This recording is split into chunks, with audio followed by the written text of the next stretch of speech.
لو مش عارف ان انستجرام بيسجل كل حاجه بنعملها على التطبيق، اتفرج على الفيديو ده. اول حاجه هتعملها هتدخل على حسابك على انستجرام، ومن الثلاث شرط اللي فوق هتدوس عليهم وهيظهر لك اختيارات. تاني اختيار اسمه يور اكتيفيتي او الانشطه بتاعتك، هتدوس عليه.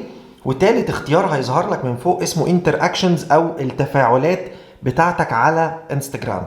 اول حاجه هنا كل الكومنتس اللي انت كتبتها على انستجرام حتى لو من فتره طويله جدا، كل اللايكس اللي انت عملتها، لو حتى عملت ريبلاي على ستوري معينه تقدر تخش من هنا وتشيل الريبلاي ده من هنا. لو انت عملت ريفيو، حتى الناس اللي انت عامل البوستات بتاعتهم ان انت not interested او حتى مش مهتم بيهم، هتلاقيهم هنا لو غيرت رايك.